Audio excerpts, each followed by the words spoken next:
go ahead and kick things off here. So I appreciate everyone joining this session. And as Derek mentioned, I work on the customer success team at Sonatype, aimed at helping our customers achieve their desired outcomes with the Nexus platform. And as a byproduct of that, I get to engage with many different types of organizations and observe how they're tackling the challenges of modern software development. And I wanted to share with you today one of those observations that has kind of puzzled me and my interpretation of that related to Nexus Firewall. And hopefully by the end of my presentation, I've at least done enough to provoke some thought within you. And so on that note, let's start off by asking ourselves this question. If a mechanism existed to prevent a potential security exploit before it's ever coded, would you use it? And if you're like me, the answer seems fairly obvious. However, we found that wasn't so for many organizations. So let's take a step back and set the stage a little bit. It's no secret that modern software development has changed over the last several years with the rapidly growing use of open source software. And software language ecosystems are now organized through the most popular package manager. One inevitably wins out and becomes a standard for how software is packaged in that ecosystem, whether it's JavaScript or Java or .NET or Python and on down the line. And developers are retrieving these packages through popular public repositories such as Central for Java and the NPM registry for JavaScript. And this is to the tune of billions of downloads, whether weekly or on a yearly basis, depending on the ecosystem. And these packages and the associated code are then integrated into your software applications. And in fact, 80 to 90% of an application is comprised of these third-party components. And so it's for this reason that applications are now considered to be assembled rather than written from scratch. And when you look at it from that vantage point, it starts to have the characteristics of a supply chain, and in this case, a software supply chain. We're sourcing parts from suppliers through public repositories like warehouses, storing them locally, and manufacturing the goods, which are our finished product, our applications, which contain these third-party libraries. And the integrity of that software supply chain is paramount, right? Starting with the retrieval of open source from the suppliers and the warehouses. And we can see here from the infographic on the screen that across the world, we're not very good at selecting non-vulnerable components from the start, which is quite an interesting problem because that's where we're inevitably going to be starting to build our applications from. And the impact of this can be very real, where the stakes of the game are extremely high once you start to look downstream to the applications in production that contain these components. And so now that we've walked through a little bit of how modern software is being built and the dependence on open source and known information about those components, such as vulnerabilities, let's introduce Nexus Firewall. And as you may have guessed from the name, if you aren't already familiar, the concept is pretty simple and similar to that of a network firewall. Instead of at the network, Nexus Firewall integrates with a Nexus repository manager to sit at the beginning stages of the software supply chain we just discussed when sourcing the parts from the public repositories.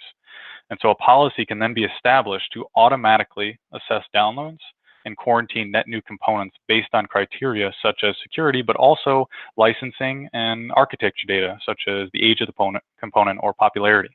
And the key here is it's on net new components. And this is by intent. And those are components that your application does not previously rely upon to build. So this may be a new version of a framework you're already using, or maybe a new framework altogether. But the key is it's net new. And so to give you another visual of what this looks like as developers are working in their software development lifecycle, I have a pretty simplistic view here of developers pulling in components through a repository manager, and that repository manager is proxying out to some public source, right? Like I mentioned before, Central or NPM registry. The developers are working in their development environment. They're committing to source control that then usually kicks off a build, which is usually some CI server like Jenkins or Bamboo or other. And from there, it goes out and retrieves any additional dependencies it needs from the repo or public source, and then eventually some artifact is produced that is shipped into production. That's your application, right? So if we look at where Firewall integrates, it's right at the beginning. It's right when developers are retrieving components. And remember, it's net new components. Your build did not previously rely upon this in order to build. And so why is this such a significant change? Well, prior to this point, application security was solely dependent on the active inspection to secure applications. So by definition, this required code to be previously written or integrated. We now have the ability to prevent risk from occurring before code is integrated into your application. And the way I look at this is that the rules of the game have changed. And so you might say, okay, I get that, but why is this so beneficial? We still have many tools that allow us to inspect. And I agree, we still need those tools. However, if we go back to the concept of a supply chain, and in this case, a software supply chain, we know there's a few core principles of proper supply chain management that have been borne out in many other industries before software. The first is sourcing parts from fewer and better suppliers. The second is use only the highest quality parts. Third is never pass known defects downstream. And fourth is continuously track the location of every part. We can now do this automatically from the retrieval of the package even further left in the process than we could before from the point of retrieving it. And so if we look primarily at number 2 of using the highest quality parts and number 3, never passing known defects downstream, this is where Firewall really starts to have a huge benefit. And we see massive downstream benefits of organizations with trusted software supply chains. And now that we have the ability to reduce the vulnerable components downloaded, or however you define risk, that may again be licenses or architecture quality, the downstream benefits should be even greater than we see today from organizations who are monitoring throughout the lifecycle but never before had the ability to prevent risk. And not only do we have the ability now to prevent risk from Nexus Firewall, we also have the ability to increase organizational productivity and reduce costs through these automated controls by replacing ineffective manual reviews and reducing the developer wait time for that review by providing instant feedback. And organizations that we've worked with that have embraced Firewall and its concept have reported reduction in tens of thousands of man hours of manual processes reduced, as well as improving developer productivity and reducing costs by nearly 30% each. So all good, right? Let's bring ourselves back to that original question. I'm not sure how you answered at the beginning, but knowing what we know now, is that answer even more obvious? So off we went to organizations to ask that exact question. Should any known vulnerable component be allowed for download into the organization, regardless of the severity? The thinking being that the more risk prevented, the more downstream benefits. So how many organizations agreed with that sentiment? Goose egg. Not a single organization agreed that preventing all security risk up front from the start was the direction they wanted to take. This was quite surprising to me. And at the very least, I expected a, we can do that, or how do we go about doing that, if not total agreement. So let's take a look at what they did say. The initial reaction of just about every organization was that would be too restrictive. And so naturally, I asked why, and they gave many reasons. The first and most common was we only investigate CVSS 7+. And so for those not as familiar with security vulnerabilities reported on open source components, there is the Common Vulnerability Scoring System, which is the industry standard for rating security vulnerabilities on open source components.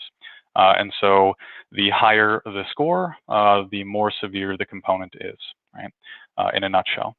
And so when they say we only investigate CVSS 7+, we asked why.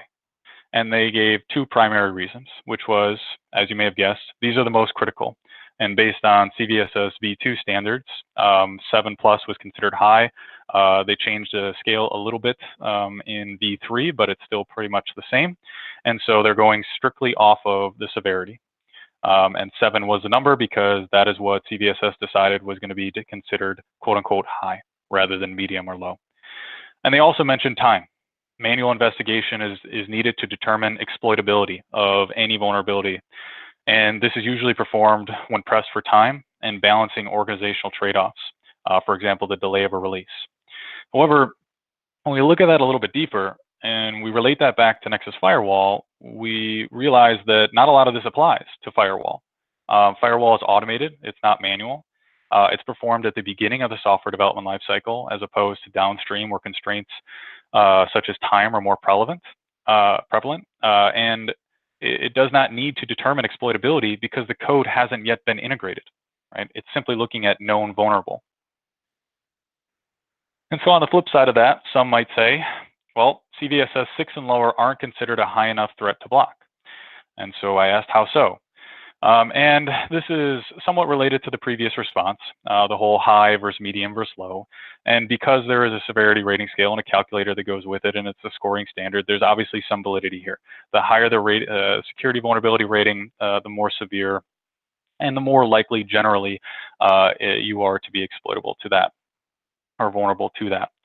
But this was still interesting to me because CVSS is calculated on the base score, which can be considered in a vacuum.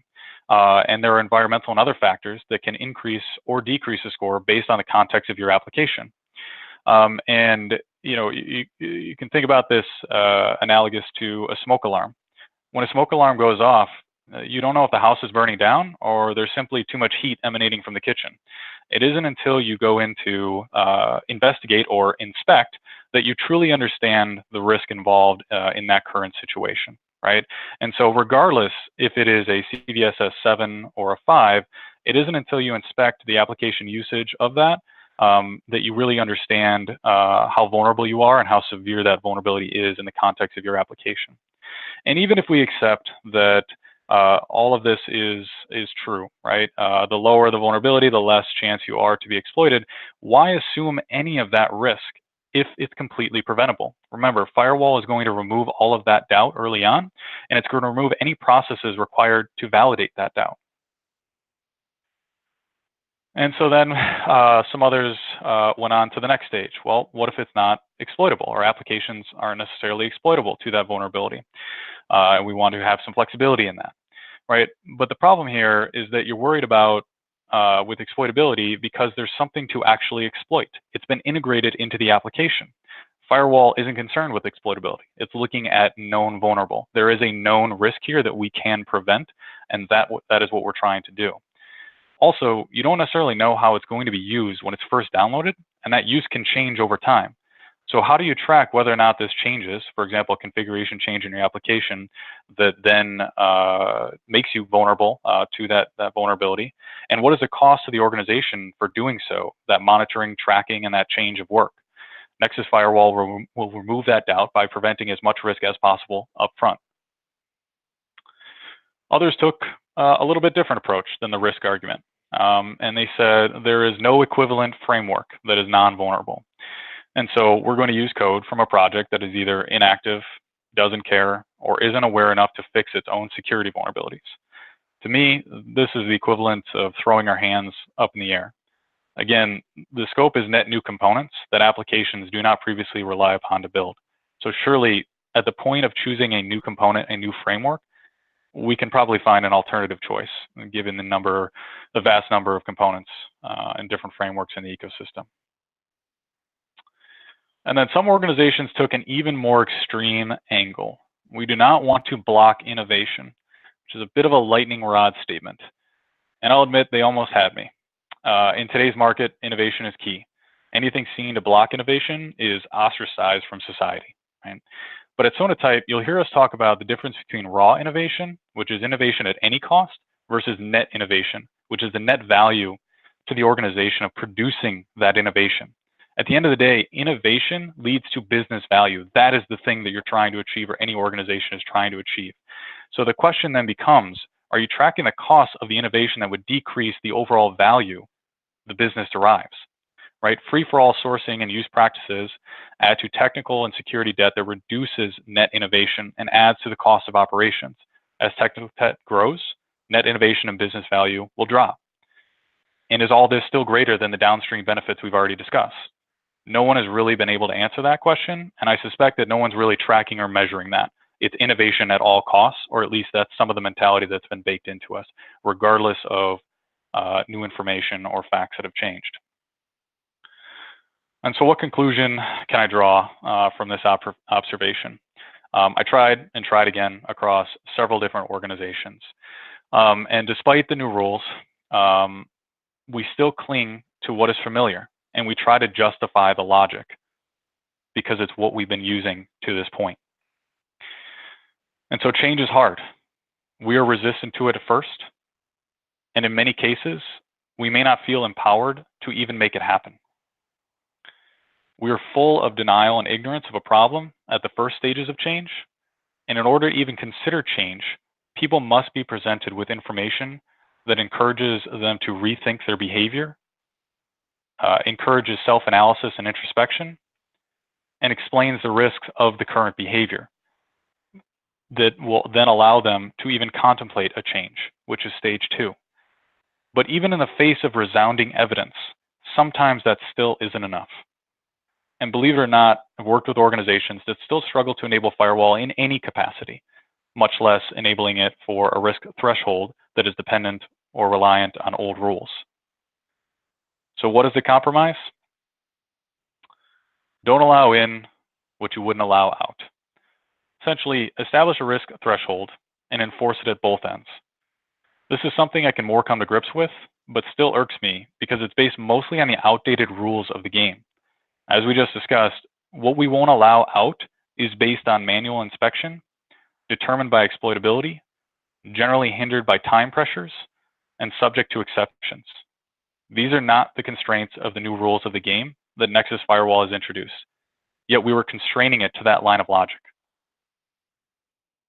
In order for us to progress in the shifting landscape of software development in both reducing risk and increasing developer productivity, we must truly understand why it is what we do currently. Leadership must empower its people to embrace change as new information is presented, and organizations must align their teams through a DevSecOps methodology. At the end of the day, we're all entitled to our opinions, and perhaps my suggestion is a little too aggressive. Perhaps there's an inflection point of diminishing returns at some threshold, but we must be willing to entertain different notions, because when the facts change, we must be willing to change our minds. Thank you.